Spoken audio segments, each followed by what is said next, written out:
Ben, je suis content de te voir, je suis content de t'accueillir au podcast, Moi au aussi. Blackburn Podcast.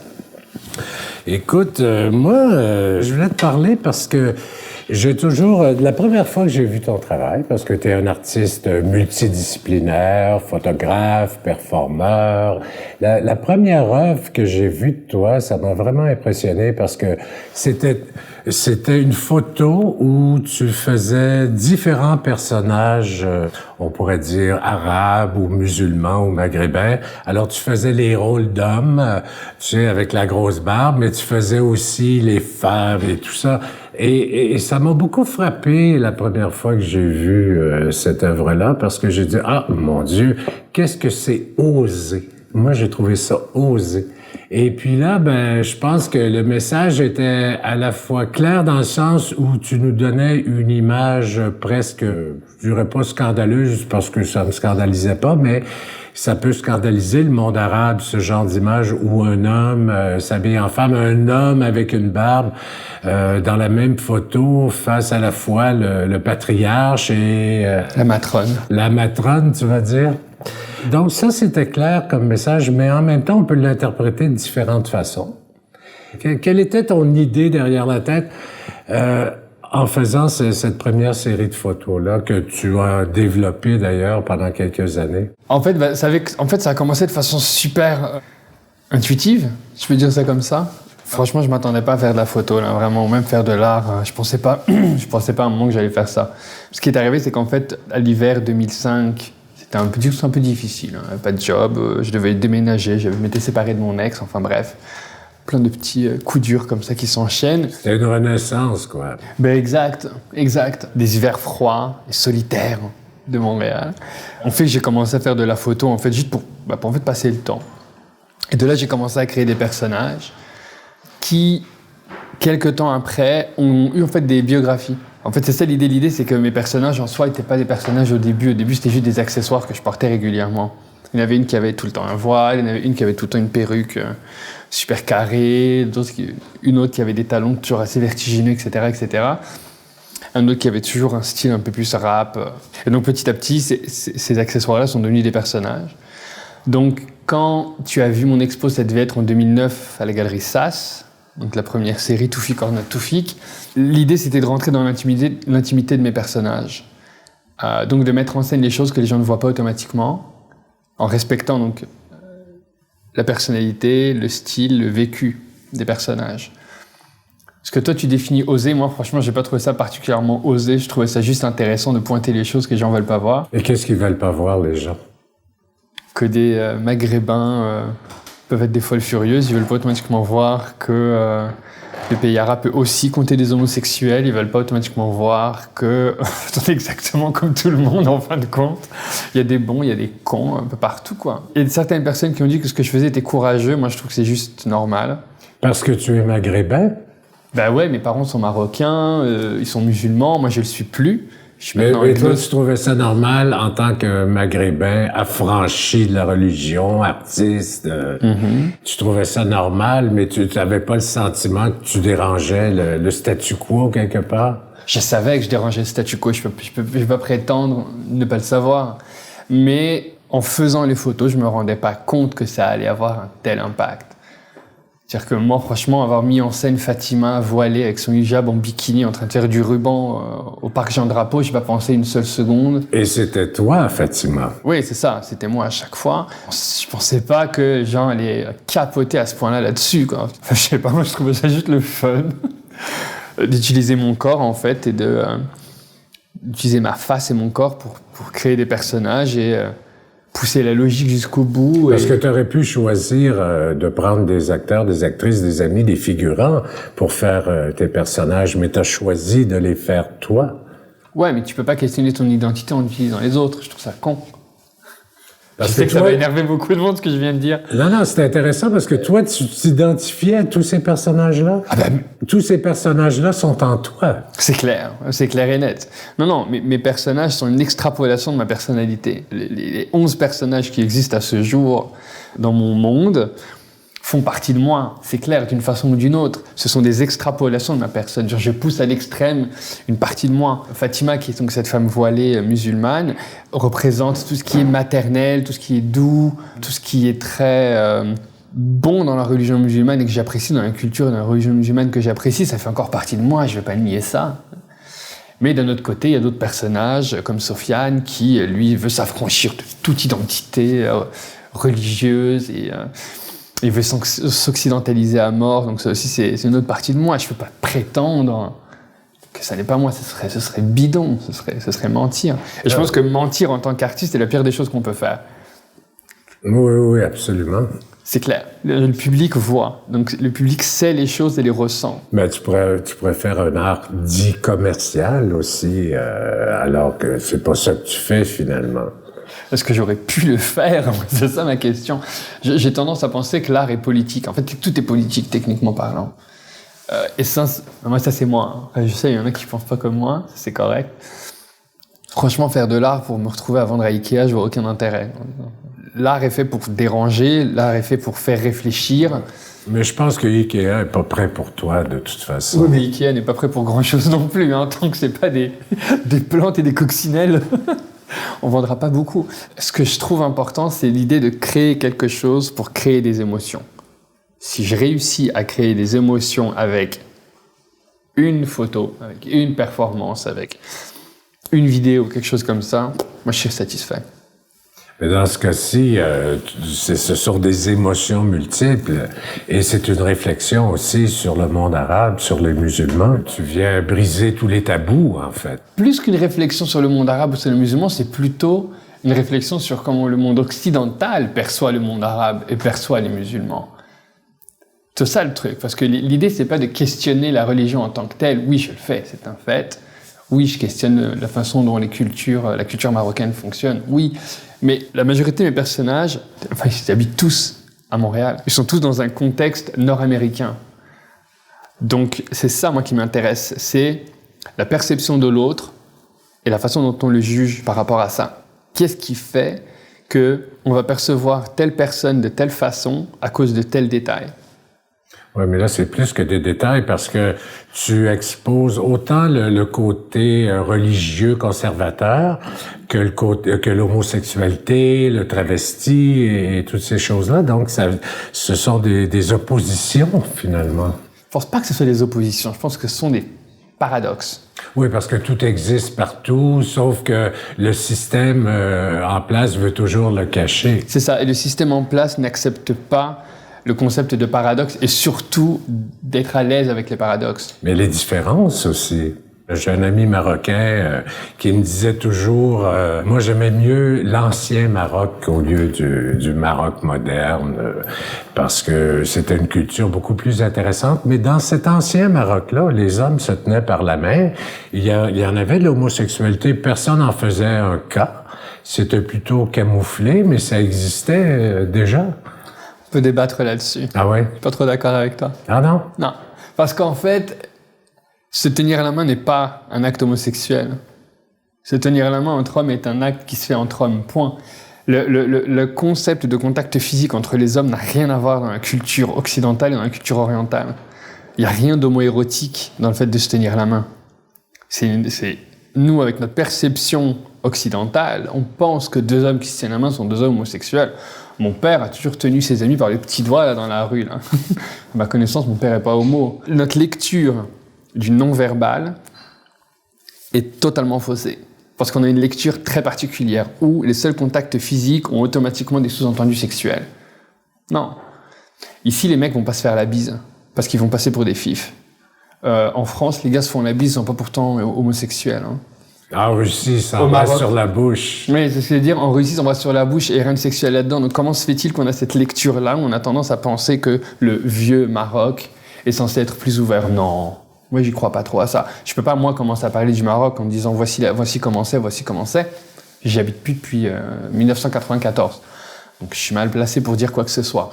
Mais ce que j'ai connu de la culture marocaine, c'est que la façon dont l'homosexualité est vécue est bien évidemment beaucoup plus discrète et beaucoup plus secrète qu'elle ne se fait ici. Parce qu'il y en a encore beaucoup. Il y a plein de gens qui vont en vacances au Maroc et puis ils vont baiser avec des Marocains, des jeunes Marocains.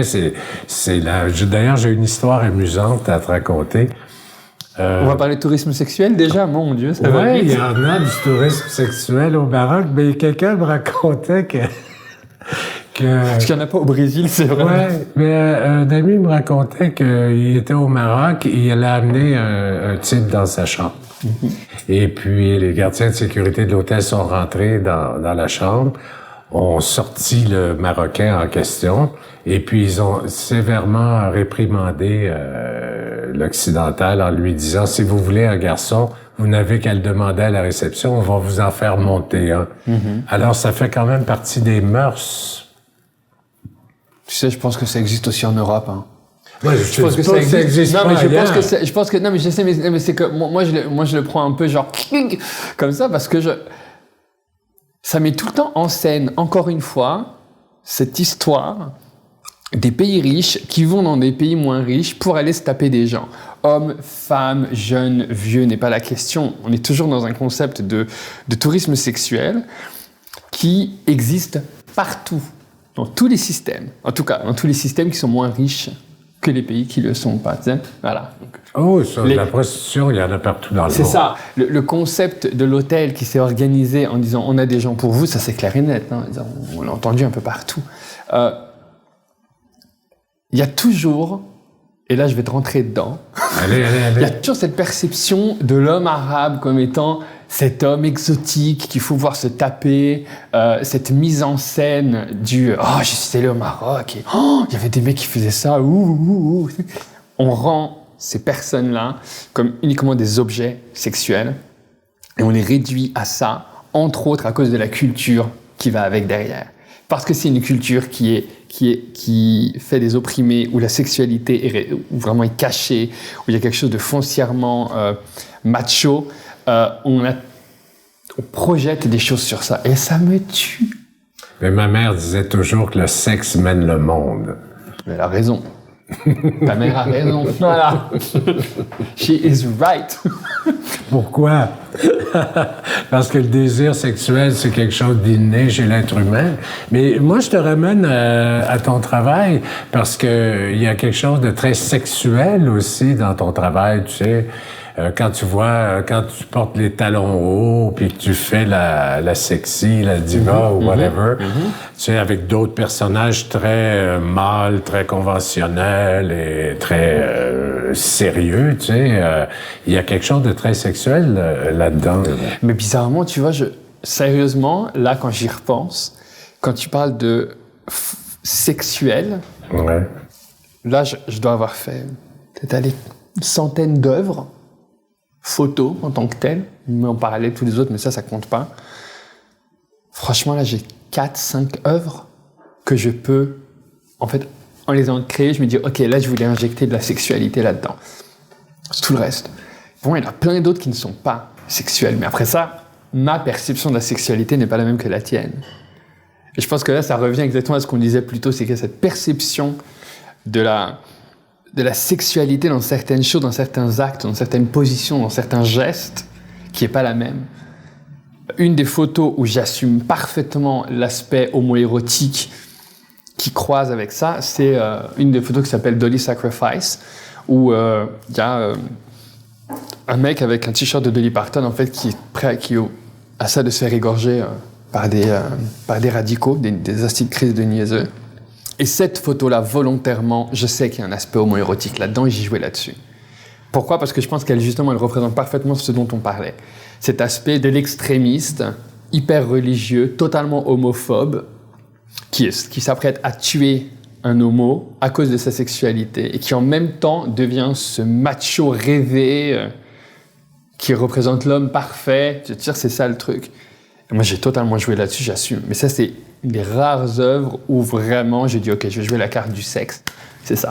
Mais c'est parce que tout à l'heure, tu me disais que quand tu as commencé à créer ces œuvres-là, à faire de l'art, ouais. En fait, c'était comme une renaissance là, après une période difficile de ta vie, et puis que tu es rentré là-dedans un peu malgré toi. Oui. Tu es devenu photographe un peu malgré toi, Puis c'est ça le genre d'œuvre que tu as produit.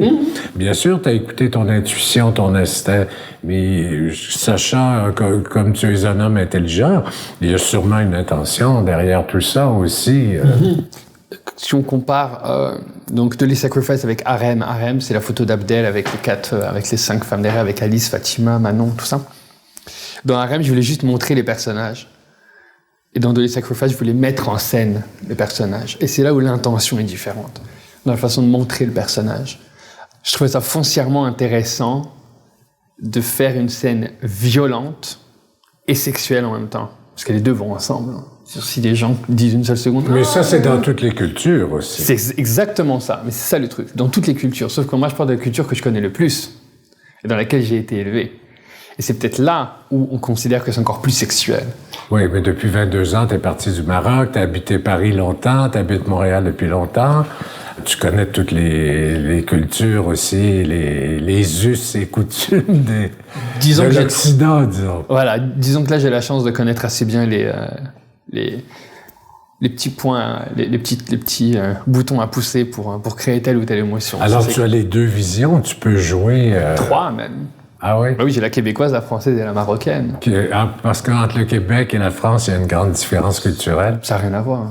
Oui, l'autre fois, je me souviens, à un vernissage, tu avais des talons hauts comme ça, tu sais, puis d'ailleurs des souliers magnifiques.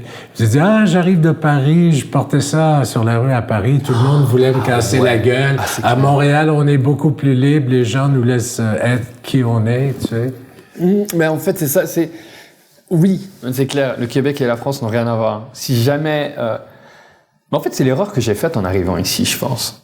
Mais ça, j'ai réalisé ça il y a quelques années, c'est qu'en fait, si j'avais réalisé, dès le départ, que le Québec n'était pas le petit cousin de la France, je pense que je me serais intégré plus vite.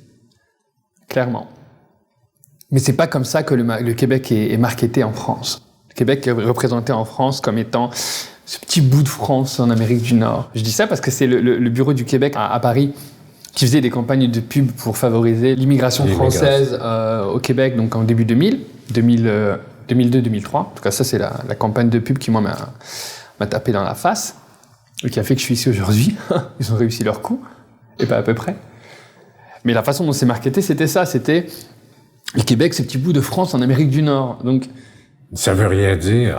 Ça veut rien dire, mais quand tu vois la façon dont la France vit sa culture, la façon dont les Parisiens, moi je viens de Paris, c'est encore pire, la façon dont les Parisiens vivent leur parisianisme, c'est horrible.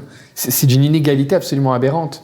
Donc tu te retrouves dans une situation où tu dis « Ah, mais le Québec, c'est un petit bout de France en Amérique du Nord. Ah, ben je vais aller au Québec et ça va aller. » Et quand tu arrives ici, tu vois que c'est pas en toute la même chose.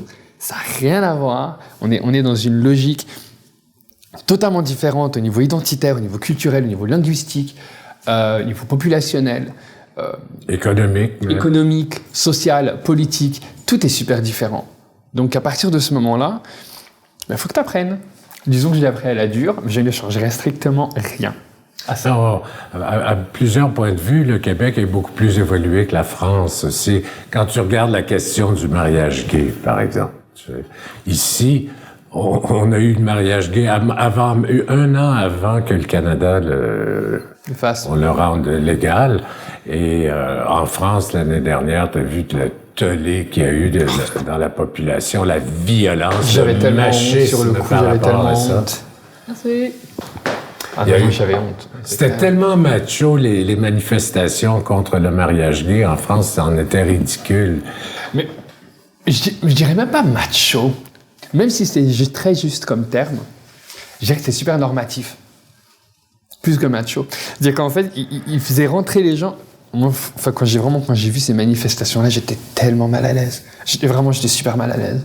Je crois que c'était une des premières fois que j'avais honte, vraiment honte, de dire que j'étais français ou que j'avais des origines françaises d'une certaine façon. C'était absolument aberrant.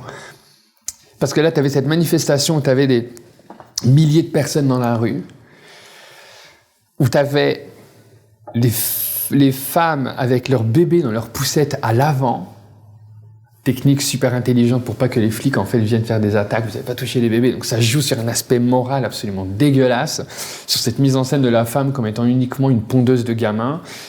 Bref, tous les messages normatifs de base foncièrement misogynes étaient remis en avant, quoi. Et ça m'a mis en tabarnak. Est-ce que c'est... Bon, ça, c'est une grande différence entre le Québec et la France, mais entre la France et le Maroc, ou le monde musulman, est-ce qu'il y a tant de différences que ça? Ou est-ce que c'est pas le même type de société très patriarcale, très machiste? Oh, ça n'a rien à voir. Ça n'a rien à voir parce que la France se dit laïque. Le Maroc ne s'est jamais dit laïque. Le Maroc est un royaume musulman et le roi des musulmans et le roi du Marocain. Donc on n'est pas du tout dans la même approche du tout. Non, mais est-ce que... oui, je comprends très bien ce que tu veux dire, mais est-ce qu'il n'y a pas une morale similaire? Celui de la famille, l'État, la famille... Il y a une morale partout, il y a une morale ici aussi, hein. On a peut-être fait la révolution tranquille, mais il y a beaucoup de morale encore ici. Elle est gérée très différemment, mind you, c'est clair, mais il y a encore une morale. Moi, je vois juste, entre autres, et je prends l'exemple qui... Bon, je ne vais pas prendre pire exemple, parce que je suis tellement pas concerné par ça, mais l'allaitement, quoi. La pression que certaines femmes ont pour allaiter ou ne pas allaiter. Oh, mais comment tu fais ça, mon Dieu? Mais si tu n'allaites pas, t'es une mauvaise mère, etc., etc. Là, on a changé de truc, on est revenu à l'ancienne technique. C'est aberrant. Ouais, l'idée de l'allaitement, c'est surtout pour la santé de l'enfant. Ouais, mais il y a quelques années, on disait l'inverse. Ouais, moi, ma mère m'a pas allaité. Indigne. Indigne. Ça m'a pas empêché d'aimer les grosses poitrines. Indigne. Elle a peut-être raison, ta mère, mais elle est indigne. Elle a osé. Tu te rends compte? L'humiliation. Tu vois, c'est ça que je veux dire. Et ça, c'est... Puis mon père était médecin, mais dans ce temps-là, on n'allaitait plus les enfants. Mais maintenant, on dit que ça donne un système immunitaire beaucoup plus fort. Ouais. Oui, c'est ça. Okay. Et comme il y a beaucoup plus de maladies dues à l'environnement, c'est peut-être une bonne chose d'avoir un système immunitaire plus fort à notre époque qu'il y a 50-60 ans. Tu sais. Ouais, faut peut-être essayer d'avoir un peu moins peur de ce qu'il y a autour de nous, quoi. Explique-moi ça. On n'est pas en train de tomber dans un truc hyper aseptisé. Moi, je capote là, sur les trucs. Tout le monde est en train de se mettre cette petite gel sur les mains parce que bon, faut avoir les mains super propres à chaque fois. Je sais pas, moi, c'est quelque chose qui tombe par terre. Si c'est rapide, moi, je le reprends et je le bouffe, quoi. Je sais que ça peut genre traumatiser du monde, mais hey, je sais pas, c'est pas comme si tu ramassais quelque chose sur le bord du Gange, quoi. On n'est pas dans le même range, s'il vous plaît. Oui, absolument. Mais en même temps, il y a toujours eu des grandes épidémies sur la planète. Les gens sont morts par centaines de milliers, par millions. Moi, je vais faire ma cruche, là. Est-ce qu'il y a eu des grosses épidémies ici au Québec? Oui. Je ne serais pas précis sur les dates, mais c'était quoi la grande maladie mortelle là, qu'il y a eu à la fin vers 1860 en Europe, là? C'était quoi donc? Moi, j'y connais rien. Il y a un film là-dessus, il y a un très beau film là-dessus. La peste? Non, c'était pas la peste. La peste, le choléra. C'est le choléra, OK. Ouais. Le choléra, c'est une maladie terrible. Il y a un beau film là-dessus avec la merveilleuse actrice française. Tu sais, Isabelle? Non. Non, pas Isabelle. Après Isabelle, celle qui a gagné l'Oscar de la Marion Cotillard? Non, avant elle. Celle qui a gagné l'Oscar du meilleur rôle de soutien à Hollywood, là, qui jouait dans Le Patient anglais, là, la belle... Non. Non. Binoche. Ah, Juliette Binoche, merci. OK, bon. Donc on refait la scène. Là, un homme qui a de la culture. Et personne d'autre n'en a, bien entendu, hein, n'est-ce pas? Le choléra, ça a été très, très, très mortel en Europe et en France, beaucoup. Et j'ai lu un article qui avait été écrit avant les fêtes, là, dans ces années-là. Et on attendait l'épidémie de choléra parce que ça voyageait par bateau dans ce temps-là. Alors, on l'attendait ici à Montréal. Alors, cette année-là, pour les fêtes, les Montréalais ont fêté d'une façon incroyable, tu sais, parce qu'ils s'attendaient à ce que le choléra arrive l'année suivante. Et le choléra est arrivé, puis là, il y a eu des milliers de morts à Montréal, qui était une toute petite ville à cette époque-là. Tu sais, on a connu, il y a eu la grippe espagnole en 1916, là, je pense. Oui, les épidémies, ça fait le tour de la planète. Tu sais. OK. Là, je posais une question bête parce que je veux juste m'assurer que Non, ben là, on en parle. Qu'il y ait ce traumatisme de oh, mon Dieu, on est passé par là, il faut faire attention. Mais c'était vraiment juste cette idée de tout le temps faire super attention, d'être tout le temps super aseptisé, la peur des germes, ça c'est un peu trop là. Ouais. Mais l'affaire, c'est qu'on veut vivre en santé le plus longtemps possible aussi.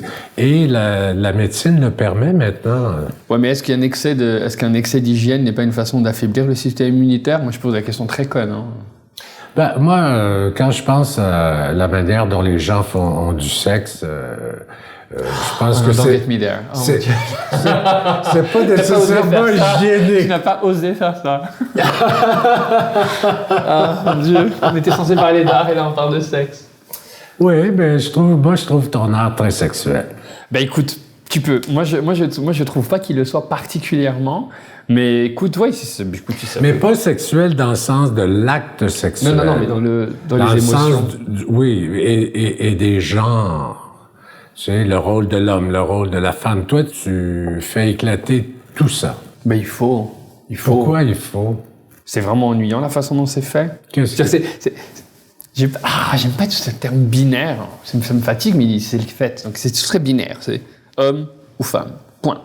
Non, il y a plein d'autres identités qu'on peut avoir et tout. Et moi, je dis ça et je suis le premier à reconnaître ces trucs-là, mais je suis un mec, je suis très à l'aise avec ça et j'ai pas de questionnement identitaire par rapport à mon genre ou mon sexe. Aucun à ce niveau-là. Moi, pas de souci à ce niveau-là. Pas que les autres fassent des soucis, mais je n'ai pas de complications, de difficultés. Mais t'es pas un transgenre. Non. C'est ça? Non. On pourrait même me définir comme cis-homme. Voilà, je suis né biologiquement et psychologiquement dans le genre qui correspond à mon physique. Voilà, là, j'ai pas de souci là-dessus. Voilà. Mais il reste quand même que c'est une réalité dans toutes les sociétés. Il faut tout ce qui est LGBT, lesbienne, gay, bi, transgenre, doit se battre pour se faire respecter. Tout à fait. Non, ça c'est clair et net. Et moi, je suis le premier à faire ça comme ça, à reconnaître tous les combats. Maintenant, est-ce qu'un combat pour l'orientation sexuelle est le même combat que la reconnaissance des genres et des sexes? Non. Je pense pas que ce soit le même combat. Quand on dit LGBTQ et on continue le truc encore, je me dis est-ce qu'il faudrait peut-être pas diluer tous les combats là. Je dis pas que les combats sont pas importants, ils le sont tous. Mais toi, c'est pas ton combat en tant qu'artiste. Non, en tant qu'artiste, j'ai un point de vue. Après ça, les gens peuvent projeter ce qu'ils veulent dessus. C'est pas mon problème. Mais tu fais aussi beaucoup de performances en talons hauts, en bikini, à moins 20 degrés. Moins 17. Je vais quand même pas prétendre qu'il faisait moins 20. Mais moins 20, ça sonne mieux, c'est vrai. Oui, à moins 20. Il faisait très froid.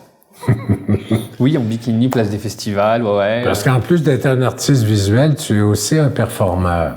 Ouais. En fait, je réalise que j'ai toujours fait de la performance, même quand j'étais à Paris à l'époque. Mais j'avais pas l'impression que c'était vraiment ça. J'ai toujours eu cette fascination de la présence physique d'un être anatomiquement dérangeant. Anatomiquement dérangeant. C'est-à-dire que physiquement parlant, tu déranges parce que la façon dont tu te présentes n'est pas une façon dite habituelle. Pour moi, une des inspirations, alors je mets ça en gros souligné, qui clignote dans ma tête tout le temps, c'est Lee Bowery. C'est Lee Bowery, un artiste, un designer australien qui habitait à Londres et qui faisait des performances et tout ça. Et qui sortait dans la rue, il se baladait avec des tenues, des trucs, mais absolument, je bave à chaque fois que je vois ces images. Et c'était magnifique ce qu'il faisait. C'était magnifique, c'était dérangeant, ça foutait le bordel. Et c'était absolument jouissif. Donc, moi, donc, tu aimes déranger aussi. Par définition, c'est ça le but. Le but, c'est de déranger et de questionner. Moi, mon approche est, soit tu peux déranger en mettant en tabarnak les gens, mais ils vont pas être à l'écoute, soit tu déranges en les faisant rire. Là, ils sont un peu plus ouverts. Donc là, tu peux passer ton message. En fait, c'est vraiment sneaky. Là. Penses-tu que je fais rire les gens? J'ose espérer que je fais rire les gens d'une certaine façon. En tout cas, je pense que certaines œuvres font sourire le monde. Il y en a d'autres qui vont se marrer à gorge déployée, il y en a d'autres qui vont être en tabarnak. Moi, franchement, le pire... Parlons donc. C'est une des choses que... Tu me donnes envie d'en prendre une. Prends-en. Certains, on va faire du bruit dans nos micros. Profitons-en. On va se faire haïr. On a besoin de vitamines. Fais du bruit, là. C'est pas grave, ça fait partie de la game, non? Gordon ne nous aimera pas. On va garder 30 secondes. On va garder 30 secondes de bouffage de... De vitamines. Non, mais bon. De vitamines marocaines, d'ailleurs. C'est du Maroc. Oui, il y en a beaucoup qui Justement, la thématique est bonne aujourd'hui, hein, t'as bien. C'est ça, j'ai pensé à ça en sortant de la maison. T'aurais dû porter un cafetan, ça aurait été parfait. Dis-moi, justement, quelle est la réaction du public à ton travail? Comment les gens réagissent? Parce que tu l'as présenté ici, aux États-Unis, en Europe. Et est-ce que les gens réagissent différemment un peu partout, ou les réactions sont multiples de toute façon où tu ailles, où tu le présentes? Jusque-là, les expositions, j'ai vraiment des expositions en Amérique du Nord uniquement. J'ai jamais encore eu d'exposition en tant que telle en Europe. En Europe, j'ai fait la Croatie et l'Irlande, mais j'ai exposé une seule œuvre que j'ai faite dans le cadre de résidence artistique. Les réactions, en tout cas en Europe, par rapport aux œuvres que j'ai faites sur place, étaient super positives. Et on parle bien de culture assez religieuse un peu quand même, oui, parce que l'Irlande est quand même assez croyante, merci. La Croatie... oui. Malgré la croissance économique, on dirait que quand les pays deviennent plus riches, c'est pas vrai pour l'Arabie Saoudite, mais quand les pays deviennent très riches, la religion perd de sa force, de son emprise sur la population. Non, mais j'ai dit que l'Irlande est croyante, parce que pour moi, le fait que les femmes n'aient pas encore droit à l'avortement me choque énormément, donc c'est pour ça, en fait. Vraiment, j'ai peut-être fait une erreur en faisant ça, mais pour moi, je croise vraiment les deux. Donc, peut-être que je fais fausse route, mais c'est pour ça que je disais ça. Mais si on revient en Amérique du Nord, et franchement, jusque-là, j'ai eu 3 expos à New York, 3 à Toronto aussi. Je parle de solo, là. 2, 3 à Montréal. Non, 2 à Montréal, pas plus. Enfin, c'est là, je pense que j'ai exposé le moins à Montréal. Et j'en ai eu une aussi, une grosse à Corpus Christi, au Texas, l'automne passé. Au Texas, of all places, tu sais, c'est vraiment intéressant. J'ai adoré cette expérience. Que le Texas s'intéresse à toi, c'est quand même, là, tu es un État très conservateur. Ouais. Mais en général, quand il y a des conservateurs, c'est là où l'art est intéressant. Je dis pas que l'art est pas intéressant quand il n'y a pas de conservateurs, mais quand t'es dans un État où c'est un peu... Mais comment les gens ont réagi au Texas? Ah, bien. Il faut dire aussi que j'étais invité par une université, donc c'est pas pareil. Mais les gens qui sont allés voir mon travail, c'était vraiment du positif, c'était vraiment bien. Quand j'ai exposé à Washington DC aussi, à l'ambassade de France, il y avait un très bon accueil. Non, je peux pas prétendre que l'accueil n'est pas bon. Il est bon, les gens réagissent. On s'intéresse à ton travail. Ah, ça c'est clair. L'intelligentsia s'intéresse à ton travail. Ouais. L'idée, c'est que pour moi, il n'y a pas que l'intelligentsia qui s'intéresse, mais aussi la mère de 3 enfants qui s'en va au métro, ou en fait les personnes qui ne vont pas dans les galeries d'art. C'est surtout ces gens-là, en fait, que je veux toucher. Oui, mais comment est-ce qu'ils vont dans les galeries? Est-ce qu'ils voient ton travail sur Internet? De quelle façon est-ce qu'ils entrent en contact avec ton travail? Les réseaux sociaux, je dois avouer, ont vraiment démocratisé la chose, je pense. Parce que tout le monde peut avoir un réseau social, tout le monde peut se créer un compte. Donc ça facilite la tâche. Je pense que ça brise énormément les frontières. Les frontières, exactement.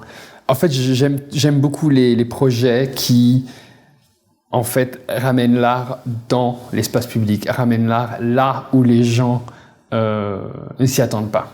Voilà. Et comment réagissent les musulmans à ton travail? Il y a ceux qui adorent, mais vraiment adorent.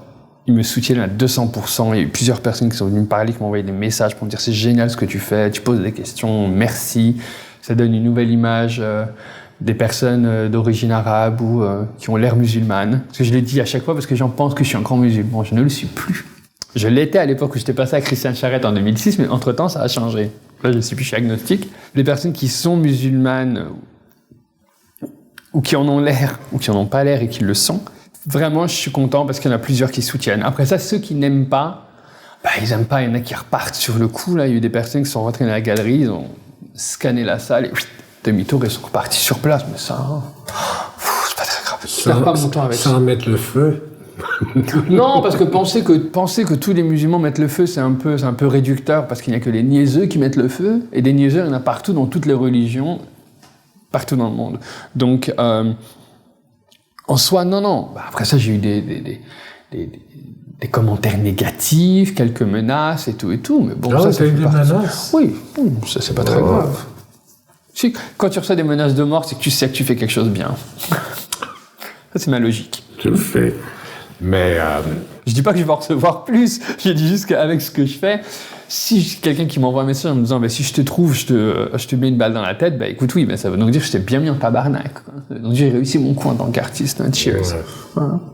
Mais en même temps, avec tous les attentats qu'il y a en ce moment, c'est certain que les gens commencent à avoir une vision très négative de tout ce qui est musulman, arabe et tout ça. Et en même temps, toi, tu viens faire sauter tous les tabous musulmans. Joli jeu de mots.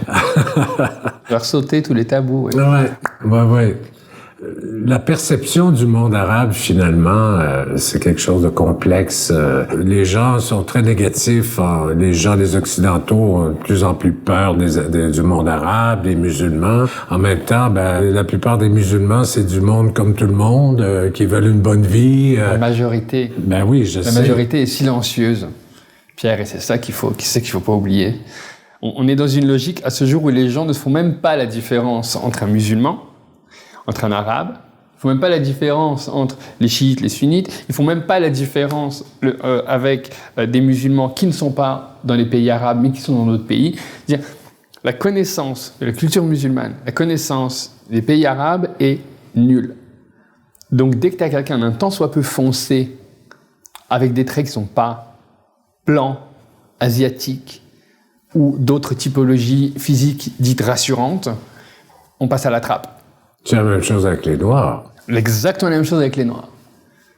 Voilà. Et ce que je trouve absolument aberrant dans l'histoire, c'est que les médias jouent un rôle absolument horrible dans ce truc-là et continuent à perpétuer à chaque fois ces mises en scène, ces caricatures, et c'est absolument aberrant. Pourquoi est-ce que à chaque fois qu'on décrit une situation avec un arabe ou un musulman, on va automatiquement mixer les deux, toujours, et le traitement médiatique va être différent. Quand quelqu'un va faire une tuerie et qu'il est blanc, ça va passer, c'est des problèmes de santé mentale. Mais bien sûr, les problèmes de santé mentale n'existent pas chez les Arabes, chez les musulmans, chez les terroristes, c'est la même chose, n'est-ce pas? Donc dès qu'il y a un Arabe, boum, c'est un acte terroriste.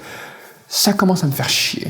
Alors qu'il y a plein de Blancs qui font des crimes odieux aussi. Oui, mais eux, ils ont des problèmes de santé mentale, Pierre, arrête, c'est pas pareil. C'est pas des terroristes. Ne mélange pas les choses. Ouais. Oui, médiatiquement parlant, le terrorisme est relié à une typologie physique. C'est intéressant de voir... tu peux pas prétendre parce ça. Parce que la violence fait partie de l'humanité depuis toujours. Et puis, il y en a des tueurs de tout acabit. Ce que je trouve intéressant, moi, c'est toujours d'essayer de comprendre pourquoi il y a des gens toujours violents. Pourquoi il y a toujours autant de tueurs dans l'humanité alors que on voudrait que l'humanité grandisse, devienne plus consciente, vive plus dans l'amour, dans la conscience des choses, dans le respect des autres. Et puis on se rend compte que c'est peut-être parce qu'on est 8 milliards sur la planète maintenant, mais on se rend compte que il y a toujours autant de violence, il y a toujours autant de guerres, il y a toujours autant d'assassinats, de manque d'amour. Pour moi, tout ce qui est violence, c'est lié à ce phénomène-là et non pas juste une question de culture. Non, c'est clair, bien heureusement que tu penses comme ça, parce que c'est la bonne, je pense. Je pense qu'il y a de la violence partout, tout le temps, il y a toujours eu de la violence. Maintenant... Mais on peut faire violence, nos gouvernements, les multinationales peuvent faire beaucoup de violence aussi. Ils vont faire la guerre pour aller chercher du pétrole, ils ont fait chier les Arabes aussi. Ils ont fait chier tout le monde. Ben oui. Moi, je pense qu'il serait important de le pointer, je pense que tout le monde souffre de cette situation-là. Là, pour le moment, on va pointer les gens qui, en fait, ont les mêmes Mais types quand de tu look. regardes l'histoire du capitalisme en Amérique du Nord, tu sais, les grandes fortunes se sont construites sur la sueur des travailleurs. Tu sais. Et il n'y aurait pas eu de riches s'il n'y avait pas eu beaucoup de pauvres. Quand tu vois comment le système fonctionne, c'est quand même assez aberrant. Tu vois récemment, là, les coupes d'aide sociale qui ont eu lieu en début d'année dernière, qui là ont fait qu'entre autres, il y a un centre de désintoxication qui a fermé, les trucs, c'est absolument aberrant la façon dont se font les choses. Mais ça, bon, c'est le système, on va faire des coupures, de l'austérité. Ah ouais, Ça, c'est de la violence. Puis c'est juste de la comptabilité. Puis l'argent, finalement, c'est juste un symbole. Ouais, mais on peut dire ça, mais parce que toi et moi, on est dans un esprit... où on dit on préfère le bonheur à être riche, n'est-ce pas? Non, mais c'est bien d'avoir un certain confort. Ça, je suis d'accord. Manquer de rien, c'est bon. Surtout quand il fait moins 20 dehors. C'est clair. Sauf que, au fond, toutes ces dettes-là, c'est hypothétique. C'est quoi? C'est du papier. L'argent, c'est du papier. Non, mais l'argent, c'est le pouvoir.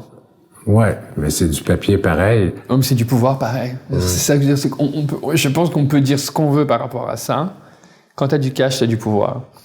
Et l'histoire, c'est qu'après ça, tu réussis. Comment tu deals avec, quoi? C'est ça la question. Tout. Moi, avec mes ressources limitées, je fais ce que je peux avec ce que j'ai. Ça s'arrête là. C'est simple que ça. Et quand il y a des choses qui me paraissent pas correctes, je les pointe. Quand il y a des choses qui m'énervent, je le dis. Et si les gens sont d'accord, très bien. S'ils ne sont pas d'accord, écoutez, on peut débattre, on peut discuter. Je suis ravi. Si ça en devient des attaques personnelles, là, moi, je passe à autre chose, quoi. Mais la violence est inhérente à l'être humain. Tu sais, c'est bien ici où on m'a appris à dire quand il y a de l'homme, il y a de l'hommerie. Que je sois absolument sympathique comme expression, mais c'est ça. C'est ça. Oui, il y a les grandes violences, il y a les petites violences au quotidien aussi. Elles peuvent même être pires, les violences du quotidien.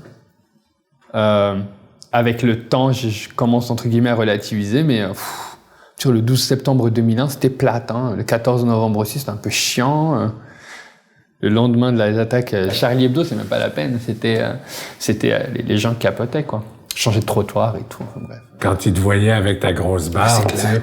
Alors que les barbes sont à la mode depuis 2-3 ans. Ouais, mais je suis pas blanc, c'est pas pareil.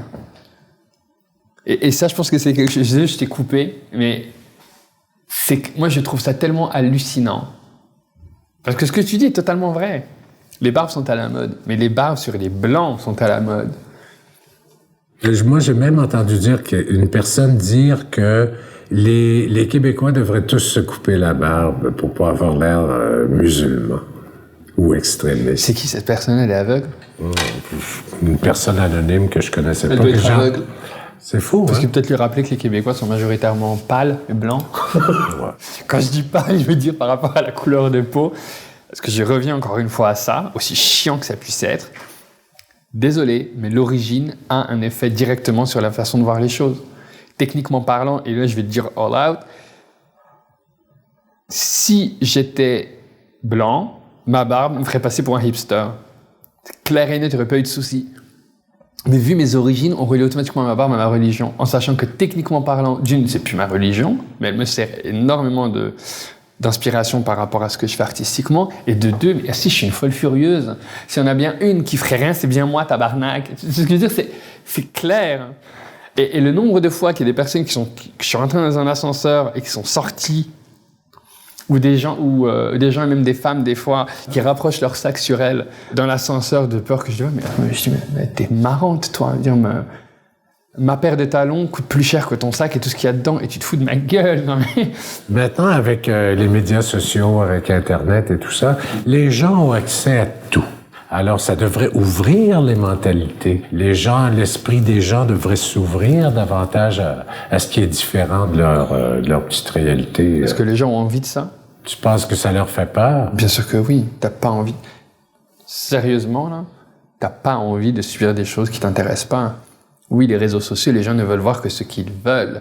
Maintenant, tu as l'option quand même sur Facebook. Je dis ça parce que je suis plus sur Facebook en tant que personne depuis un moment, mais je crois savoir qu'il y a une option où tu peux maintenant rester ami avec la personne, mais ne plus avoir son feed. Ouais. Ça change tout. Ça change tout le truc.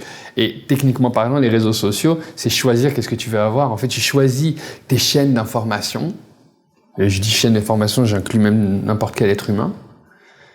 Et tu te fais informer par les autres, c'est tout. Et quand ça te plaît pas, bah, tu zappes. Donc, oui, les gens ont accès à plus de choses, ouais, mais est-ce qu'ils le font vraiment? Pas sûr. Mais ils sont moins ignorants, en tout cas. Je suis pas sûr.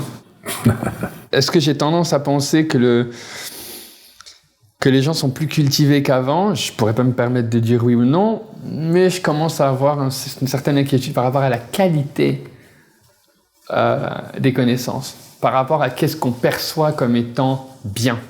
On est beaucoup dans une culture de consommation de masse. C'est la culture ultra commerciale. La culture ou l'art avec un grand A, là, ça reste... il y a peu de gens qui consomment ça, vraiment, mais il y en a. Il y en a de plus en plus. Il y a un public pour l'art, la culture en général.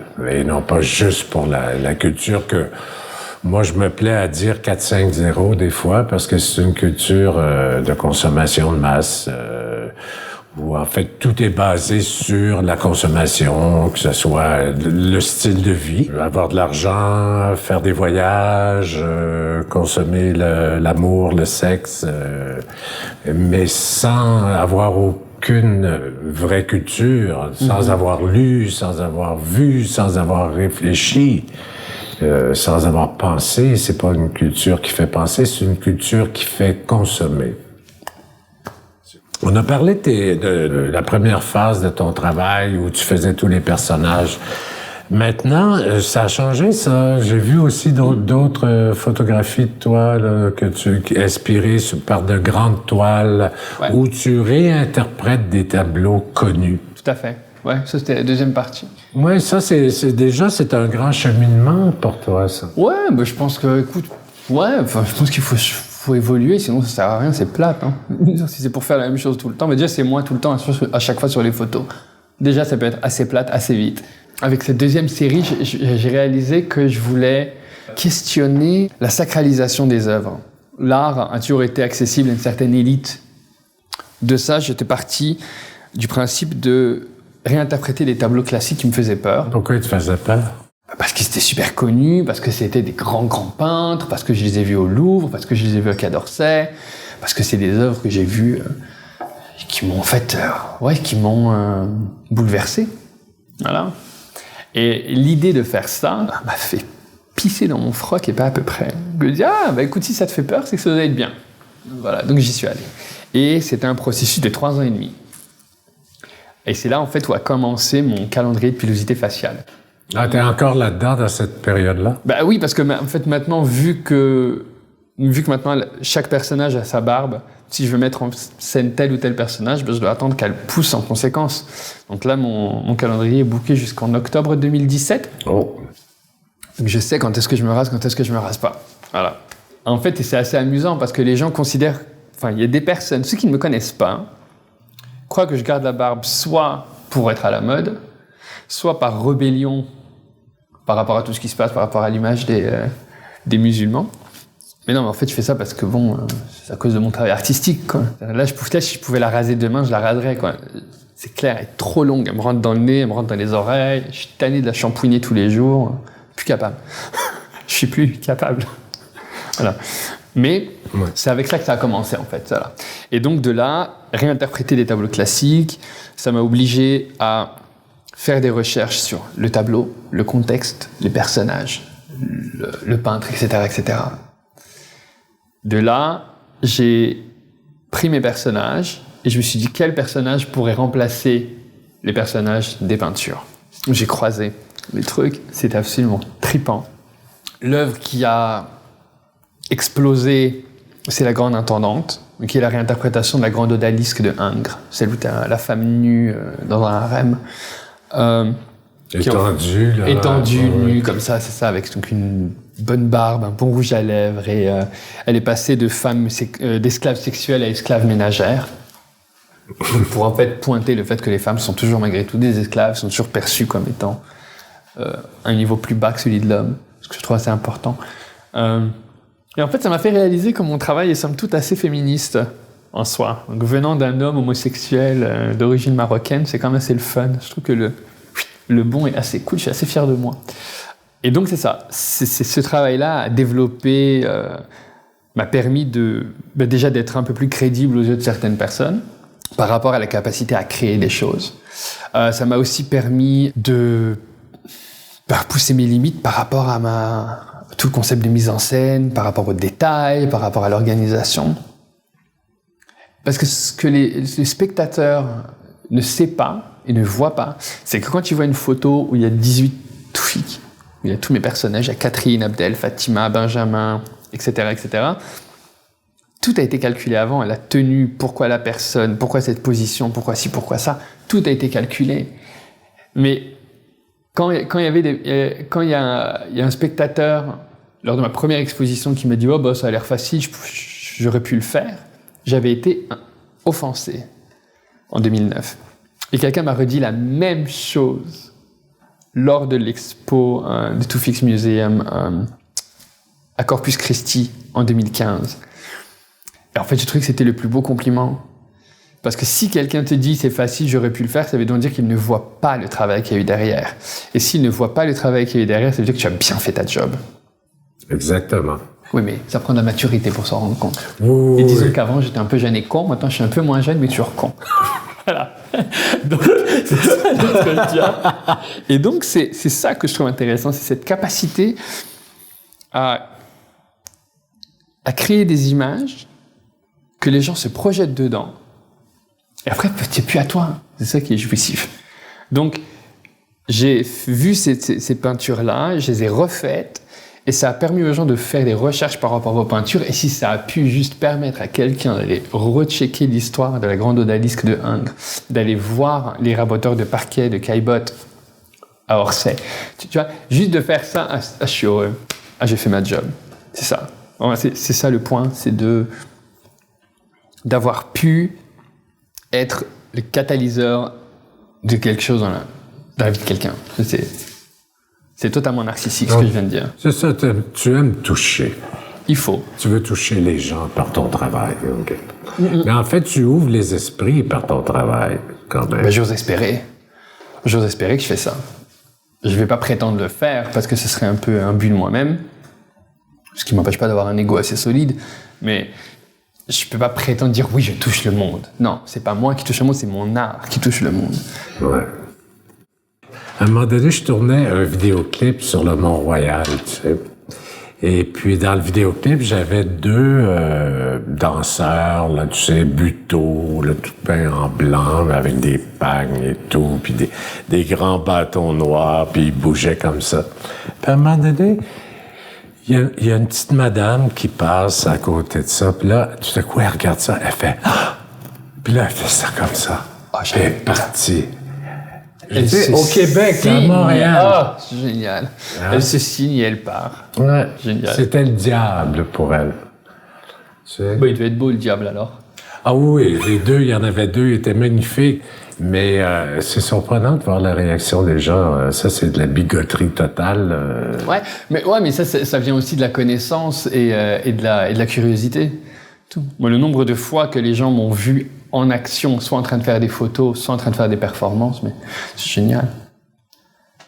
Dis-moi, une petite question. Comment ta famille te perçoit? Ah, ma famille m'adore. Et c'est réciproque. J'ai la meilleure famille possible. Ah, je suis tellement content de les avoir. Ouais. Ils sont au Maroc? En France. Ah, ils sont en France. Ils sont en France. Et en fait, ce que j'ai fait, c'est que... En fait, j'ai décidé qu'avant de faire chaque expo, de leur présenter le travail que j'ai fait. Donc en fait, avant mon exposition en 2009 à Montréal, quand j'étais en vacances à Paris, j'ai présenté les œuvres de Toufik Museum à ma famille. Avec un petit PowerPoint et tout, à la maison. J'aurais dit, voilà ce que je fais. Voilà. Disons que ça a créé des discussions. Mais j'ai une famille absolument démente. Démente. Ah, mes parents m'adorent, je les aime, je suis super fier d'eux, ils sont super fiers de moi. Ils me soutiennent totalement dans le truc. Mon père m'a offert une robe, là, quand on était au Maroc, ce qui m'a aidé, en fait, à faire le shooting de ma dernière série, là. On était en mai dernier au Maroc ensemble. On a fait un road trip, en fait, parti de Paris jusque dans son village de naissance. Ah ouais. Pour aller faire des photos, entre autres. Et dans le village, enfin, dans la grande ville centrale de la région où il est né, on rentre dans un magasin qui appartient à mon cousin qui a fait le design des robes pour les musulmanes, donc des robes islamiquement acceptables. Halal, comme je dis tout le temps, c'est un petit joke, mais c'est pas des robes halal, mais c'est moi qui fais des jokes sur ça. Une robe ne peut pas être halal, je tiens à le dire. Voilà. Donc, à partir de là, je vois cette robe et je dis « Ah !» Je dis « Papa, elle est belle cette robe. » Il dit « Ah bon, tu la veux ?» Je dis « Ah, ce serait trop bien, il faut que je te la paye. Yeah !» Voilà, et le lendemain matin, j'avais une robe. Wow. Tu vois, et il va aussi, il connaît pas tous mes personnages par cœur, mais il connaît certains personnages. Et je me rappelle, il y a encore 3-4 ans, on était allés à Marrakech ensemble en vacances. Je passais une semaine avec eux. Et je dis, bah viens, on va au souk, il faut que j'ai acheté des voiles pour Fatima. Et donc, j'ai pas de problème. Donc on était au souk, il me dit, ah ben ça, on me dit, ah, c'est un peu trop flashy pour Fatima, tu trouves pas, elle est quand même timide comme femme. Je dis, ouais, il me dit, bah prends celui-là alors. Non, moi j'intègre mes parents j'intègre ma famille dans le processus. Je trouve ça super important. Donc il y a plusieurs robes en fait de ma mère dans les photos. Il y a plusieurs robes de prière de mon père aussi dans les photos. Il y a une photo où je mettais en scène Fatima qui se mariait. Ça c'était dans le salon de la maison familiale. C'est mes parents qui ont mis en scène en me disant bah toi Fatima doit se mettre là, le mari doit se mettre là, l'imam se met là et tout. Donc voilà, je serais super important de faire ça. Moi je considère qu'il n'y a rien de mal à être transparent, il n'y a rien de mal à être respectueux dans l'histoire. Parce que je pense que le point qui est important pour mes parents, c'est le fait que je sois respectueux et fier de la culture et de l'éducation qu'ils m'ont donnée, ce qui est totalement le cas. Donc, voilà. Oh, c'est merveilleux. Ouais, ce qui est bien, parce que tout le monde s'imagine, est-ce que mes parents me détestent et veulent me foutre dehors et tout? Non, pas du tout, hein, pas du tout. C'est une situation idéale, c'est une situation... Je suis un homme comblé. Comment tu as cheminé comme ça? Je sais que tu travailles, entre autres, tu fais du travail très strict là, pour gagner ta vie. Et en même temps, tu crées. Parle-moi un petit peu de ça. J'ai vraiment de la chance, en fait, parce que j'ai un travail, un pseudo-day job, que j'adore. En fait, je travaille dans les communications pour un organisme en logement social et communautaire. Donc, je fais la communication, je donne des formations, je forme les gens, je soutiens les organisations, etc., etc. Et le but, c'est vraiment de presser le gouvernement pour qu'il développe encore plus de logements sociaux pour les personnes. Donc déjà, il y a tout cet aspect politique, tout cet aspect social, tout cet aspect humain qui, moi, me fait triper et pas à peu près, et qui, en même temps, me permet de gagner ma vie. Et donc, ce que je gagne là-dedans, je le réinjecte dans l'art. Ça fait faire, mon Dieu, depuis le début, ça fait faire 11 ans, là. Ça fait 10-11 ans là, que je suis dans la même organisation. Et vu que j'ai vraiment de la chance, mon organisme me reconnaît totalement mon travail, me fait confiance. Donc il y a des arrangements au niveau du temps qui sont faits de façon à me permettre de pratiquer ma carrière artistique de façon très adéquate, tout en ayant un travail à temps plein. Donc disons que je suis heureux à ce niveau-là. Donc tu n'arrives pas encore à gagner ta vie avec ton art uniquement? Je ne pourrais jamais gagner ma vie avec mon art. Jamais? Moi je pense pas.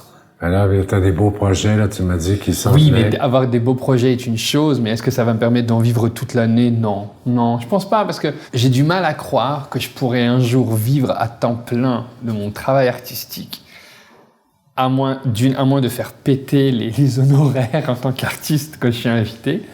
Donc, tu vends tes œuvres uniquement à travers les galeries? Entre autres, ouais. Mais vu que là, je suis pas représenté par aucune galerie, je répète, je suis représenté par aucune galerie à Montréal. Le message est passé. Non, je fais ça moi-même. Là, je suis un électron libre, en fait. J'adore ça. Mais quand tu fais des expositions un peu partout, tes œuvres sont mises en vente souvent.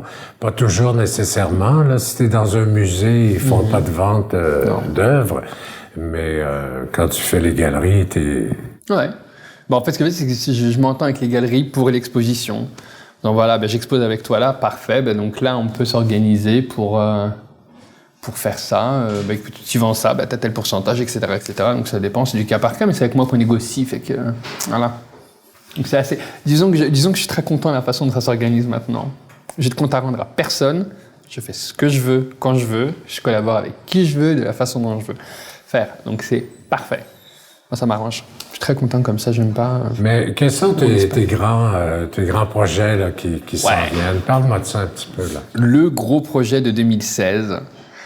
Qui me fait triper, je suis excité, mais comme un gamin dans un magasin de jouets, hein, vraiment, ça me fait juste trop triper, c'est qu'en fait, je vais faire 3 jours de performance pour le FTA, le Festival Transamérique, j'ai 3 jours de performance pour réinterpréter un tableau classique québécois. Alors, tu vas le construire sous le regard des spectateurs. Exactement, 3 jours, ouais. En fait, je refais la chasse-galerie de Henri Julien.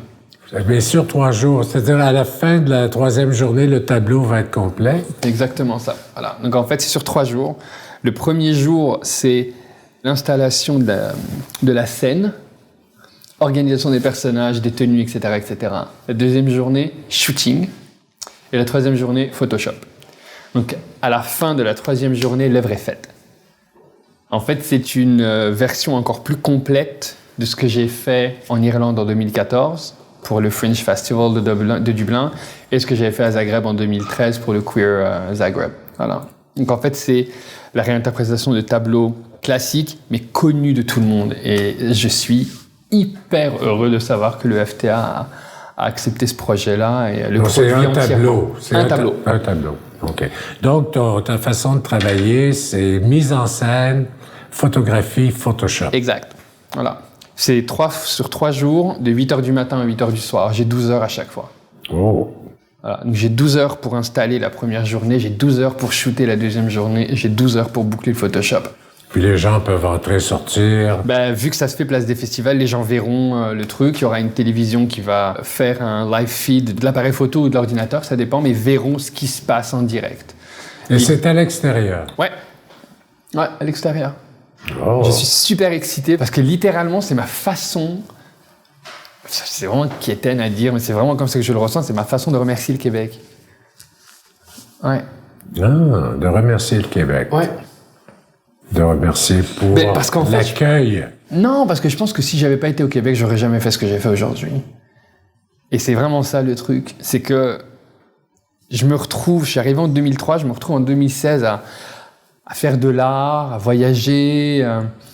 C'est une vie absolument géniale, je suis super heureux de ça. Et là, je me retrouve enfin à pouvoir remercier le Québec à ma façon, en faisant une œuvre québécoise au Québec. C'est génial. Vraiment génial. C'est formidable. C'est formidable. C'est dans une tente ou à cause de la température? Non, ça se fait à l'extérieur. Carrément. Carrément. Le seul truc qui est dans la tente, littéralement, c'est mon ordinateur, la table de maquillage, qui est vraiment très sommaire.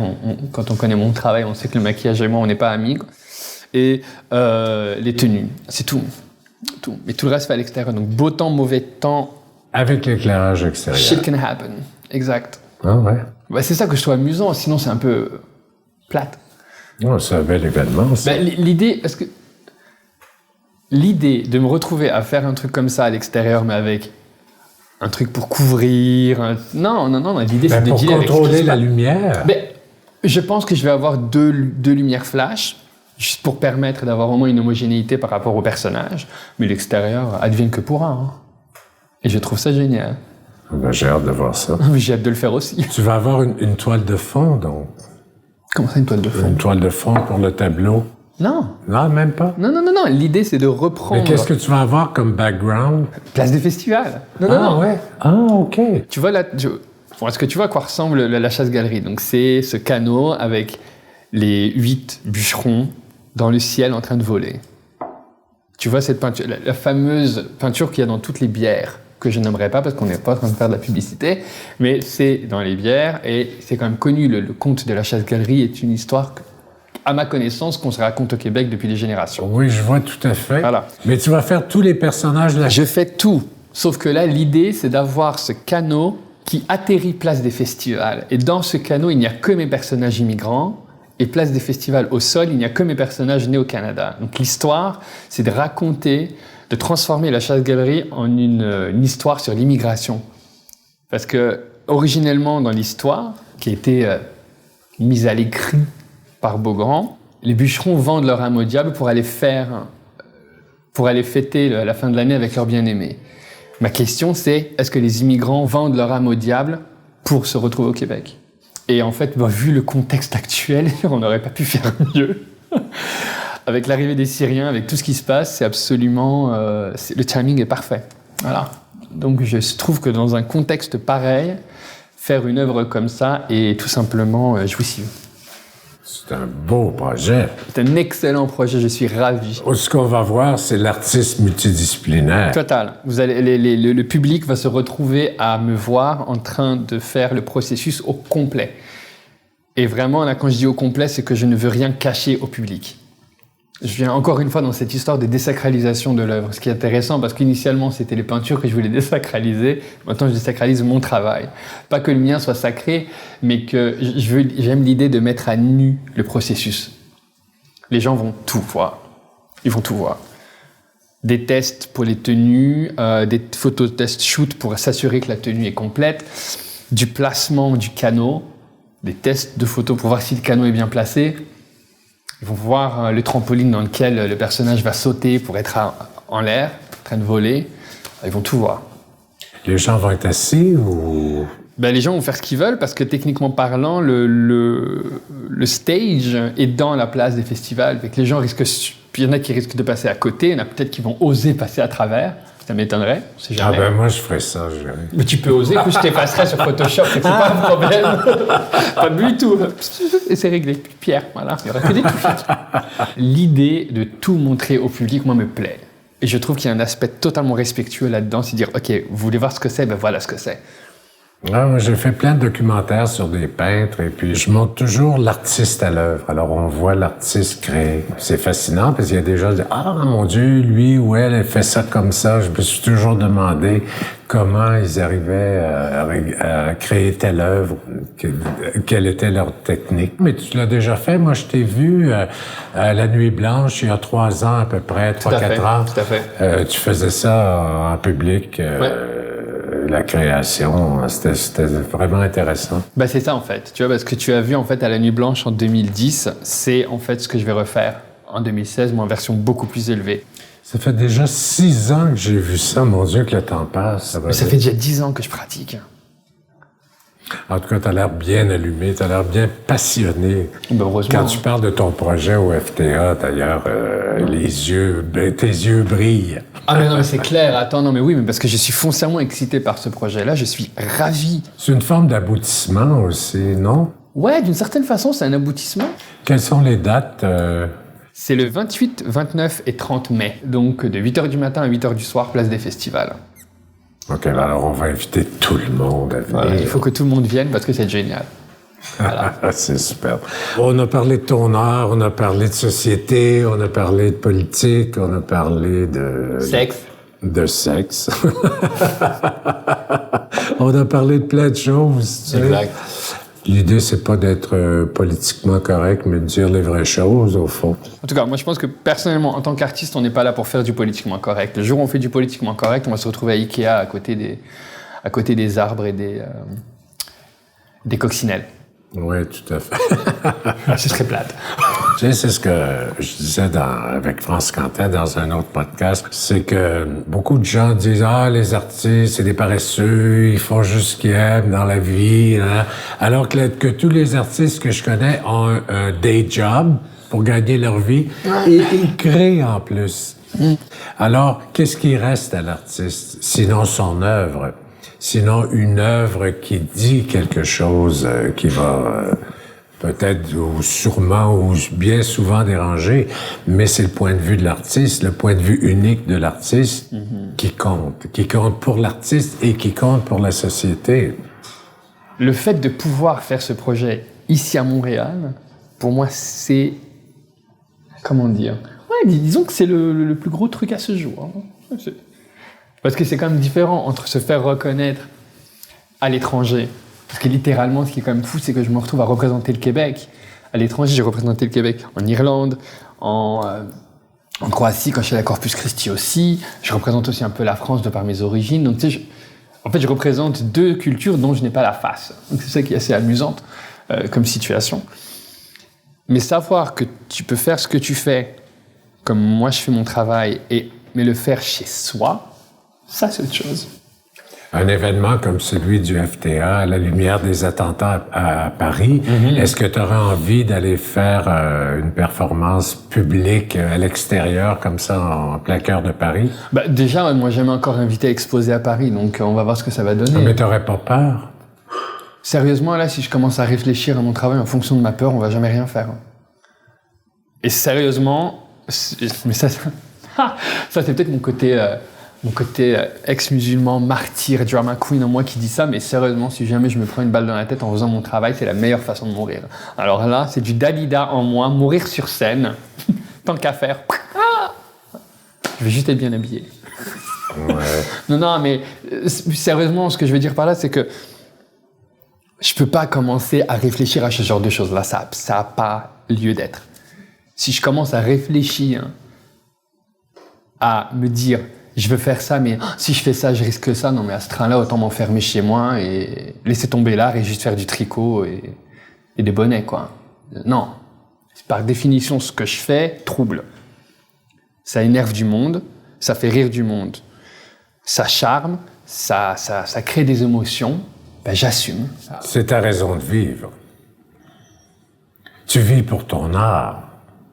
Je sais pas si je vis pour mon art. Je sais que si je fais plus ça, je vais être... ça va être plate en tabarnak.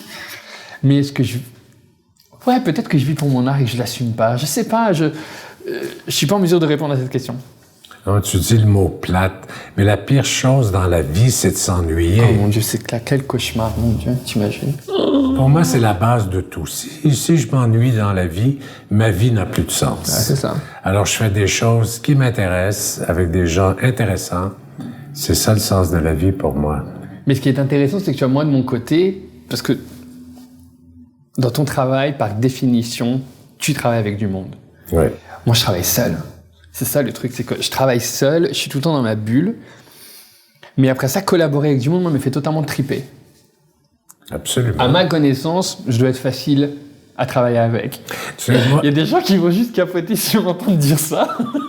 Non, mais moi, quand j'étais au collège, j'étais très fort en art visuel, tu sais, puis mon professeur de peinture, il me dit « Ah, Pierre, faut que tu ailles aux Beaux-Arts, faut que tu ailles aux Beaux-Arts. » Mais moi, je lui ai dit « Non, j'irai pas. » Parce que j'ai pas envie de travailler seul. J'ai envie de travailler avec des gens, alors je vais aller en cinéma plutôt. Et c'est ce que j'ai fait finalement, tu vois. Moi, j'aime travailler avec les gens, je trouve ça merveilleux. On apprend beaucoup. Ce qui est le plus important pour moi, plus que la reconnaissance ou le succès ou la gloire ou l'argent ou ces choses-là, c'est d'apprendre. D'apprendre sur l'être humain. D'apprendre sur l'âme humaine. C'est ça, moi, que j'explore dans ma vie. Et puis, à l'âge que j'ai maintenant, tu sais, c'est encore plus clair, encore plus vrai. Le podcast, c'est un peu l'aboutissement de ça aussi, parce que ça me permet d'avoir un contact plus intérieur avec toutes sortes de gens que je trouve intéressants. Et puis, le thème du podcast, c'est le changement. Un jour, j'étais pas très bien, j'étais à Paris, et une amie à moi a cuisiné un crumble aux pommes, me l'a posé devant la porte de mon petit studio à Paris, avec un bout de papier calque dessus. Et elle avait écrit « Rien n'est constant si ce n'est le changement ». Si je me trompe pas, c'est Bouddha qui avait dit ça. Ah ben, guess what? Cette phrase-là est tout le temps dans ma tête, sans arrêt depuis. Moi, c'est ça, changement égale adaptation. Et c'est ça, moi, que je trouve absolument génial dans le truc. Donc, c'est pour ça que mon travail évolue, pour ça que ça change régulièrement. Et je trouve ça assez correct, parce que sincèrement, si ça changeait pas, ça serait bien plate. Tu sais, il y a deux émotions. Il y a l'amour et la peur. Est-ce que ça te parle, ça, amour et peur? Tu vois, je considère que la peur est quelque chose qu'on nous apprend à avoir, mais l'amour, c'est quelque chose qu'on a de façon innée. Tu sais ce que je veux dire? Voilà, la peur est acquise, l'amour est inné. Donc, l'amour est transmis par la mère beaucoup aussi. La peur est plus sociale, c'est l'éducation, c'est le père, c'est la religion, c'est la morale. Mais c'est intéressant, moi je reliais même pas ça aux êtres humains. Ce que je viens de dire, vraiment, c'est que pour moi c'était... En fait, c'est l'émotion d'amour, c'est quelque chose qu'on a en soi. Mais elle se développe sur plein de choses. Ça peut être de l'amour pour une chose, pour un objet, pour une personne, pour un lieu, Tu vois? Ça, c'est quelque chose qu'on a à l'intérieur de nous. On aime quelque chose. Mais la peur, je pense que c'est quelque chose qu'on nous apprend à avoir. Parce que si on ne l'avait pas, on serait indestructible. Et c'est ça, moi, qui me dérange. C'est que, malheureusement, on est dans des sociétés qui favorisent la peur au lieu de favoriser l'amour. Au lieu de dire tu tripes faire ça, tu aimes faire ça, tu te sens bien là-dedans, fais-le. Mais tout le temps dans une logique où on dit à quelqu'un ah, peut-être que fais attention, que fuck le faites attention, que fais tes délires asti. Au pire des cas, tu te casses la gueule, au moins tu l'auras fait. Tu aurais vu quelqu'un, tu te sautes dessus, au pire des cas, il te dira non, guess what, pas trop grave.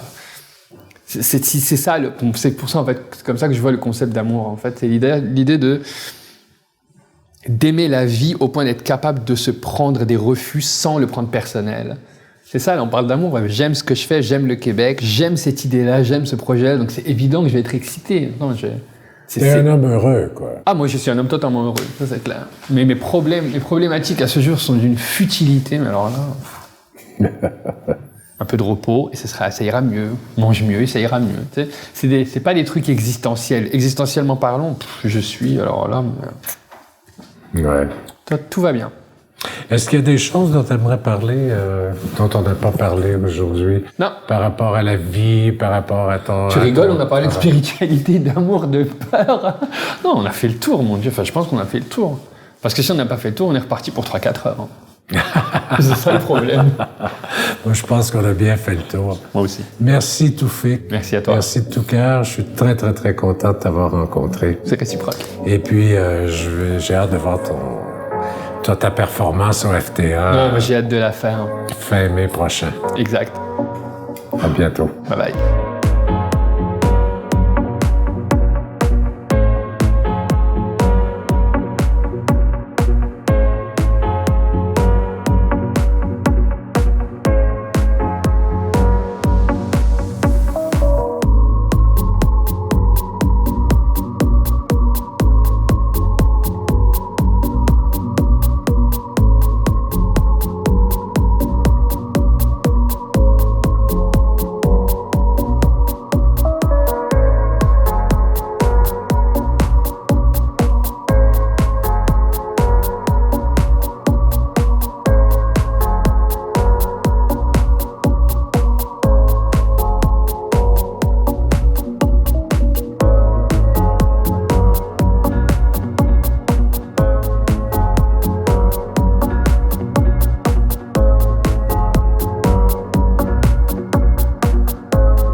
Tout à fait, c'est l'endroit où j'allais régulièrement aussi, je continuais à aller. Et bon... Mais c'est vrai, j'y allais régulièrement. Est-ce qu'on le refait? On l'a refait, c'était un peu plug là, ça marchait pas trop mal. N'en parle pas! Est-ce qu'on est prêt à rouler? Parce que nous... Je crois que ça roule déjà en fait. Ça Ah fait bon, pas ok, arrêter. parce que nous, On est parti. on est Deux vieilles mégères en train de parler. Deux moulins à parole, je Deux dirais. moulins à parole. Lui, il y a... Bien! Oh. Je vais rester collé après mes doigts quand je les lance.